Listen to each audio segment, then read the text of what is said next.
হ্যাঁ, welcome back to the new blog. তো এখন বাজে দুপুর 3টে। তো আজকে অফিস থেকে খুব তাড়াতাড়ি চলে এসেছিলাম, কারণ অফিসে একটু অসুবিধা হয়েছিল। তো বাড়ি এখন চলে এসেছি। এখন ববি এই এই সময় ঘরের ভিতরে আছে। ববি, ববি, ববি,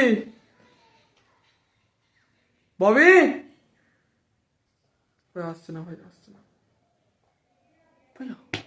মালিক আমি, আমার কথা শুনছে না, আমাকে কর্মচারী মনে করছে। ভাবি, এই কোণে তো শুয়ে আছো তুমি, তোমাকে ডাকছি তো আমি একবার। হ্যাঁ, তোমাকে ডাকছিলাম তো আমি, তুমি আসছিলে না কেন? হ্যাঁ, চলো দুটো বল নিয়ে খেলা হবে, চলো, চলে এসো, উঠে এসো। ববি, কি কার কথা শোনে ভাই? তাই ববি তো আমার কথা শুনছে না ভাই। প্রথম কথা হলো, ও এখন শুয়ে আছে ওর মতন, ওর মন মর্জি মতন উঠবে, মন মর্জি মতন আসবে যখন ইচ্ছা হবে।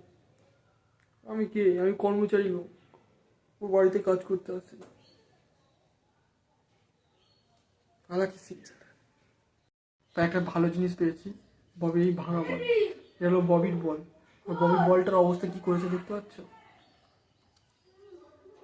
মানে কি বলবো, বল মনে করেছে নাড়ু, লাড্ডু হিসাবে, মানে লাড্ডু যেরকম করে ছিঁড়ে মিড়ে খায় না, সেরকম অবস্থা করে দিয়েছে বলের। দেখতেই পাচ্ছ এক্সাম্পল।